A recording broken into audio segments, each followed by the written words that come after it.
They say baby monitors are meant to give parents peace of mind, but the night mind whispered back at me. I realised some things are better left unheard.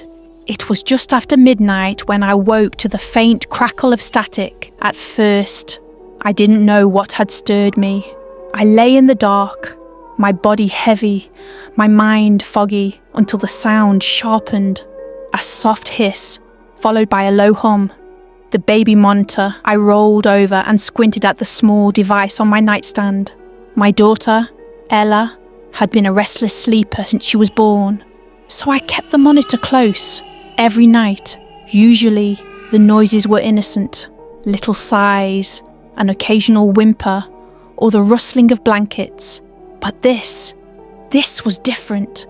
A man's voice whispered through the static. Shh, stay quiet. I froze. My first thought was that I was still half dreaming, my brain tricking me. But the voice came again, low and deliberate, coated in something I couldn't place. Something wrong. Don't cry. Stay quiet. My stomach flipped. I threw off the covers, adrenaline ripping away my fatigue. For a split second, I convinced myself it was interference. Maybe a neighbour's walkie-talkie or a radio bleed-through. That had to be it. But then, beneath the voice, I heard another sound. Footsteps. Not from the monitor. From downstairs. Slow. Heavy, too real to dismiss. I clutched the monitor like it could protect me and strained to listen. The footsteps moved across the hardwood floor of the living room, then paused, as if the intruder was deciding where to go next. My daughter's nursery was at the end of the hall, just a few doors away from my bedroom. Every muscle in my body screamed to move, to get to her before whoever or whatever did. But my legs felt cemented to the floor. I forced myself to breathe, to think. My phone. It was on the nightstand beside the monitor. My hand shook as I grabbed it and dialed 911, whispering into the receiver, praying the dispatcher could hear me. There's someone in my house, I hissed. Please, please send someone. I have a baby. The footsteps started again. This time on the stairs. Every creak of the wood sent daggers of fear through my chest. Whoever it was, they were coming up, coming closer, and then, through the monitor, Ella's voice. My baby's tiny, trembling voice. Mommy. She wasn't crying, just calling out softly, like she knew she shouldn't be too loud. The man's voice answered.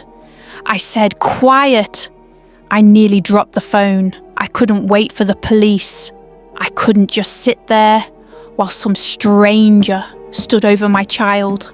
I grabbed the baseball bat I kept tucked behind my dresser and bolted into the hallway, my heart pounding so hard I could barely hear. The house was silent again, except for the faint hum of the monitor. I crept toward Ella's room, gripping the bat so tightly my knuckles ached. The door was cracked open just an inch. Just enough for me to see the glow of the nightlight spilling onto the hall carpet. I pushed it open with my foot, bracing myself for the worst. The room was empty. Ella was in her crib, sitting up and clutching her stuffed bunny, eyes wide but dry. She wasn't crying. She was staring at the monitor camera on the wall, the little green light blinking steadily. Mommy, she whispered again, her lip trembling. The man said, don't call you. My blood ran cold. I rushed to her crib, scooped her up, and pressed her against my chest. My hands wouldn't stop shaking. Behind me, down the hall, I heard the front door slam. The police arrived minutes later. They swept the house from top to bottom. No signs of forced entry, no footprints on the stairs. No broken locks or windows, nothing. They told me I probably heard the TV from a neighbour through interference on the monitor. They said maybe the footsteps were in my head, fueled by exhaustion and nerves, but that doesn't explain why Ella looked me dead in the eyes, clutching my shirt with her tiny fists, and whispered, "He was in here, Mommy. He told me to be quiet." That night, I unplugged the monitor and never used it again. But sometimes, when the house is quiet and the world is asleep, I swear I can still hear the static hiss.